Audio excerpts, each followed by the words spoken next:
India T20 semifinal में बुरी तरह से हार गई है।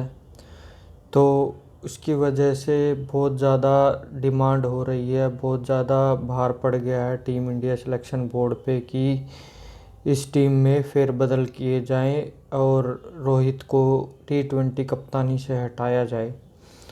तो अब बड़े बड़े जो एक्सपीरियंस प्लेयर हैं इन पे गाज गिरने वाली है, जिसमें नाम आ रहा है एक तो विराट कोहली, अश्विन और भुवनेश्वर कुमार और शमी का नाम आ रहा है। तो इनका, बल्कि विराट कोहली का परफॉर्मेंस बहुत अच्छा था T20 वर्ल्ड कप में, पर फिर भी इनके नाम आ रहे हैं कि इनकी स्ट्राइक रेट कम है तो ये प्लेयर्स नहीं चल पाएंगे। अब नए प्लेयर्स को मौका देना चाहिए।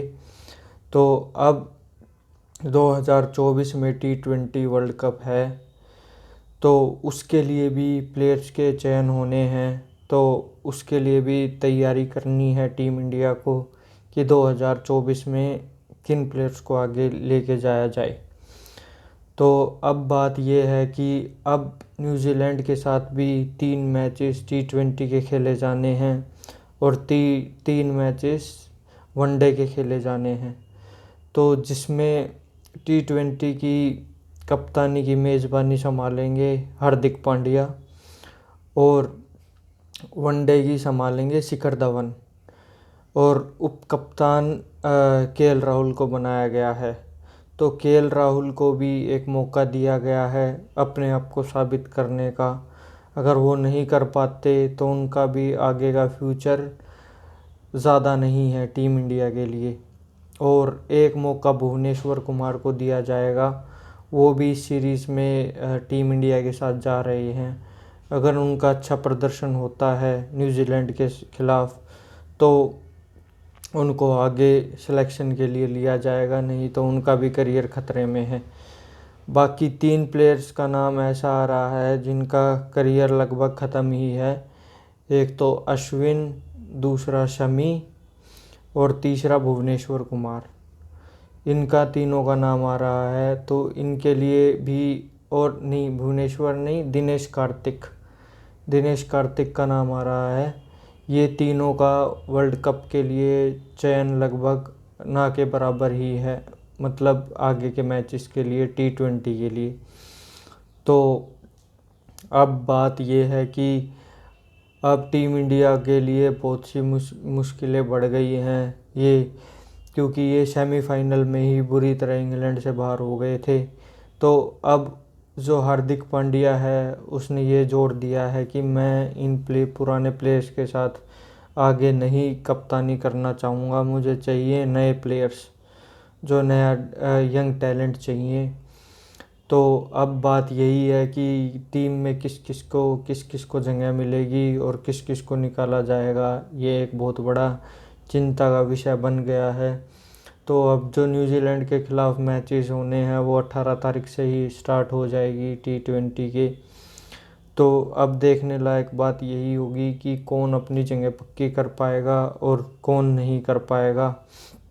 बाकी रोहित पे पूरा दबाव बनाया जा रहा है कि ये अपनी T20 की कप्तानी छोड़ दें। अब वो उन पे है, अभी तक उनके लिए कोई ऐसा नहीं आया कि हम आपको कप्तान नहीं बनाएंगे, ऐसा कुछ।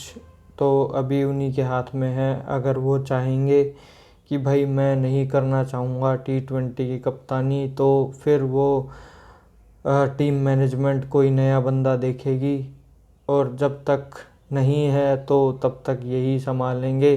अभी न्यूजीलैंड सीरीज़ के लिए राहुल द्रविड़ और पुराने कुछ प्लेयर्स ने रेस्ट लिया है, तो उसमें फिर अब हार्दिक पांड्या ही कप्तान रहेंगे, और साथ के साथ शिखर धवन भी वनडे की पारी को संभालेंगे। तो अब टीम इंडिया के लिए भी बहुत सी मुश्किलें बढ़ गई हैं, जो कि वो सेमीफाइनल से बाहर हो गई थी। तो अब देखना यही है कि कौन सी टीम कैसा परफॉर्म करती है। न्यूजीलैंड भी अच्छा परफॉर्म करती आई थी, मैचेस में टॉप पे रही, पर फिर बहुत बुरी तरह से पाकिस्तान से हार झेल कर पाकिस्तान से हारते हुए वो इस टूर्नामेंट से बाहर हो गई। तो अब न्यूजीलैंड और इंडिया की सीरीज़ है, फिर उसके बाद इंग्लैंड और पाकिस्तान की भी सीरीज़ है जो कि दिसंबर में खेली जानी है। तो पाकिस्तान में भी बहुत ज़्यादा चर्चे हो रहे हैं कि भाई प्लेयर्स को चेंज किया जाए, बाबर से कप्तानी ले ली जाए और एक दो चेंजेस किए जाएं। और इनकी बॉलिंग बहुत स्ट्रॉन्ग है पर इनकी बैटिंग पे ही ज़्यादातर सवाल उठ रहे हैं पाकिस्तान की। और टीम इंडिया के लिए भी रोहित पे बहुत ज़्यादा प्रेशर बनाया जा रहा है कि आप ये कप्तानी छोड़ दो और अब नए प्लेयर्स को मौका मिले, यही सब चाहते हैं। संजू सैमसन को चाह रहे थे कि संजू सैमसन को मौका मिले, उसको नहीं मिल पाया। चहल को चाह रहे थे कि चहल को बॉलिंग देनी चाहिए थी, अश्विन गलत पिक था, चहल की जगह चहल को ही लेना चाहिए था। और डीके पे भी बहुत बात आ रही है कि ये भी बहुत ज़्यादा एज का हो चुका है, इसमें वो बात नहीं है, उतनी परफॉर्म नहीं कर पाया दिनेश कार्तिक भी, तो उसको भी हटाने की बातें हो रही हैं। और भुवी जो कि इनका डेथ बॉलर माना जाता है, उसकी भी ठीक ठाक पिटाई हुई है इस T20 वर्ल्ड कप में, तो उसको भी हटाने की बात बहुत ज़्यादा चल रही हैं। तो अब ये टीम मैनेजमेंट पे है कि किसको हटाएगी किसको रखेगी, पर ये तो आसार दिख रहे हैं कि अब आने वाले समय में ये जितने भी पुराने प्लेयर्स हैं इन पे पूरी नज़र रहेगी और इनको हटाकर नए प्लेयर्स को रिप्लेस किया जाएगा। तो अब हमें बहुत जल्दी ये भी देखने को मिल सकता है कि पूरा कप्तानी का भार ये हार्दिक पांड्या के ही कंधे पे आने वाला है, क्योंकि इसने ये जो पिछला IPL था इसमें टाइटंस को इसने वर्ल्ड कप वो IPL का टूर्नामेंट जितवाया था। तो इसकी कप्तानी बहुत ही शानदार रही थी, तो इसको पूरा चांस है T20 की कप्तानी मिलने का। और अगर ये अच्छा परफॉर्म करता रहा, जो कि ये बैट से और कप्तानी से भी अच्छा इसने किया, तो इसी को ही आगे प्रेफरेंस दी जाएगी और क्या पता आने वाले टाइम में यही एक परमानेंट कैप्टन बन के रह जाए। तो अगले 2024 तक हमें बहुत सारे फेरबदल देखने को मिलेंगे टीम इंडिया में। तो होप फॉर द बेटरमेंट, और देखते हैं आगे क्या क्या चेंजेस होंगे। तो यही अपडेट थी आप लोगों के सामने। तो अब देखते हैं न्यूजीलैंड के खिलाफ इनका कैसा प्रदर्शन रहेगा। उम्मीद है अच्छा ही रहे। और आपके अगर कोई सवाल हैं, लगता है कि हाँ क्या चेंजेस ज़रूरी हैं टीम इंडिया के लिए, तो आप कमेंट कर सकते हैं। और अगर मेरी वीडियो अच्छी लगी हो तो प्लीज़ लाइक एंड सब्सक्राइब। तो फिर एक नई वीडियो के साथ कल फिर हाजिर होंगे, तब तक के लिए गुड बाय।